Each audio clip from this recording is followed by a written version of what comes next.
deve se tornar meras anotações do passado, porque a gente deve escrever tendo em mente a graça de Deus no nosso passado, mas que isso seja para aprofundar a nossa alegria presente e nos preparar para o futuro. E ele vai dizer assim: talvez nenhum novo hábito possa enriquecer sua vida espiritual, tanto quanto manter o diário. Então, nosso objetivo aqui não é criar uma autobiografia, nasci em tal dia, em tal maternidade, parto normal cesárea, não é nada disso, não é um livro que vai ser publicado. Apesar que grandes cristãos tiveram seus diários publicados e é até um exemplo para a gente. Mas não é voltado ao sucesso, à vanglória, mas para a gente registrar a glória de Cristo em seu progresso contínuo, a semelhança dele, para a expansão e enriquecimento da sua alegria. Ainda assim, é bom a gente entender que não tem nenhum registro na Bíblia que fale para a gente cultivar um diário, ordenando que esse hábito seja feito. Na Bíblia também não tem registro de que Jesus teve um diário. E não é algo que a gente vai pensar assim, é essencial, assim como a oração, a palavra de Deus e o jejum. É uma ferramenta poderosa, mas apenas oportuna, não é obrigatória. É um meio regular da nossa graça. É um meio até da gente regular a nossa própria vida. Então, por que o diário? Jesus não está dizendo na Bíblia que Jesus fez, tem nada na Bíblia relacionado a isso. Só que o autor vai descrever alguns benefícios e razões para a gente começar esse hábito. E ele vai falar sobre amadurecer, desacelerar, processar, glorificar, crescer, desenvolver e saborear. Ele vai descrever os benefícios do diário com esses verbos. E é um momento de auxílio e nutrição para a nossa meditação. É algo que a gente pode usar e ser grandioso na nossa vida. É o meio da gente poder meditar nas escrituras, na oração, que nós estamos estudando nesse livro. É um momento de você poder usar o caderno da Comissão das Mulheres Verdadeiras. Você pode até ligar. Você ora, medita, jejua, escreve. Que meditou. Você vai olhar todos os hábitos. Porque agora deixa eu atenção quando ele diz desacelerar. Na hora que você para escrever, você desacelera, você vai refletir. Você vai até ter consciência das coisas, assim, parar nesse momento de... E você pode fazer tudo isso no jejum. Você ora, medita, lê, para, não come, não assiste, faz tudo de uma vez só. E com isso ele vai descrever alguns motivos para a gente praticar esse hábito, né? No livro, a partir da página 147, para quem estiver acompanhando. E ele fala sobre capturar o passado. É uma forma da gente reconhecer a providência de Deus e tornar ela disponível para as nossas vivências futuras. É um momento de gratidão e louvor contínuos ao Senhor. Porque, assim como o Israel no Egito, a gente tem uma tendência de esquecer as bênçãos do Senhor. A gente está estudando aqui à noite no Antigo Testamento e é uma montanha russa o povo de Israel. Uma hora eles estão, não vamos mais pecar contra o Senhor é o nosso Deus. E logo após isso, eles caem de uma forma horrível.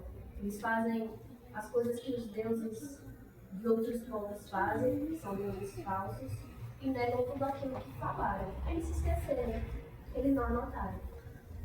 Não, mais do que anotar num caderno, que é até um registro bíblico, né? Foi uma forma diária, digamos assim, usados por Deus para poder descrever aquela situação. Mesmo porque na Bíblia, a Escritura fala muito das cartas, né? Sim. O próprio Paulo escreve Das igrejas, para animar, e está para a gente hoje.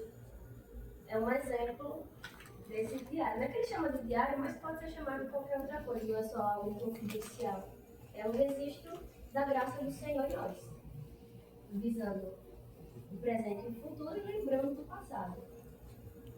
E a gente se esquece dessas bênçãos e livramentos, mas há uma chance da gente reter melhor essas experiências da nossa vida. Por isso ele também vai falar sobre construir um futuro melhor.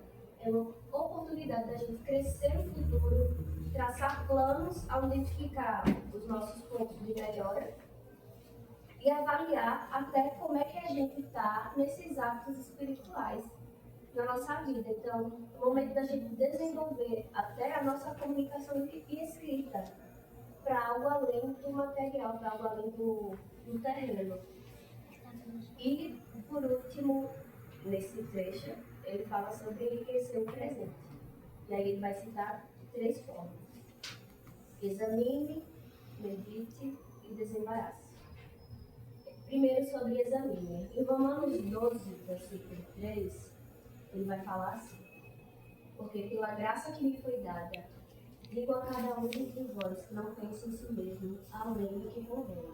Antes pense com moderação, segundo a medida da fé que Deus repartiu a cada um. Então, há espaço para o autoexame.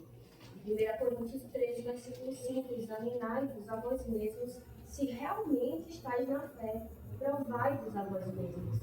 Mas, ao mesmo tempo, a gente tem que sair de nós mesmas para contemplar o grandioso Deus. A gente pode descrever nossas emoções, clamar para além das nossas circunstâncias, porque a gente pode até começar a escrever angustiada daquele problema que a gente está passando, mas a gente pode terminar esperançosa. O pastor, nas quartas-feiras, ele fala, a gente estuda salmos. Os salmos muitas vezes começam assim: eles estão aflitos, estão em guerra, os inimigos estão contra eles, mas no final sempre aponta para a glória do Senhor. Por mais que haja uma derrota terrena, o Senhor é o Senhor dos exércitos, e Deus ele é o nosso refúgio, ele está conosco. Ele é o Deus que nos guarda. E com isso a gente pode ter mais uma esperança, né? Não só pensar, eu não faço isso, eu não fiz. Não, a gente tem Cristo, a gente pode olhar para Cristo, e todo esse estudo vai terminar para isso, para olhar para Cristo. Ele vai falar também, além de examinar o presente, que você possa meditar. Se a meditação é uma disciplina vital, a gente tem que meditar nas Escrituras, o diário, como o próprio autor fala, vai se tornar sua serva. A gente vai poder usar esse diário a favor da meditação. E com isso, a gente pode pensar assim: toda escola precisa de seus alunos com um caderno. E esse é o momento da gente poder escrever o nosso aprendizado na escola da graça, que é a nossa vida terrena. Por isso ele vai falar também, no terceiro tópico, da gente fazer no presente. Além de examinar e meditar, a gente vai desembaraçar os pensamentos, extrair suas emoções e sonhar com novos empreendimentos. Ele vai falar assim: a disciplina da escrita facilita o pensamento cuidadoso, catalisa sentimentos profundos e inspira ações intencionais. É uma ferramenta poderosa a serviço do amor. A gente pode desenvolver isso, o amor a Deus e até ao próximo, que a gente pode até colocar a pedido de oração dos nossos irmãos.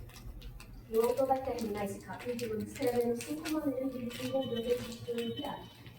Primeiro, mantenha a simplicidade. Para que a gente possa manter a constância, a gente não pode começar já no mais difícil. Então, dê pequenos passos, mas que esses passos sejam constantes, regulares. A gente pode começar escrevendo uma frase, um versículo que tocou o nosso coração, até uma oração que a gente pensou durante a devocional, a oração a Cais, que o Carlos ensinou para a gente, que a gente adora, confessa, agradece e suplica.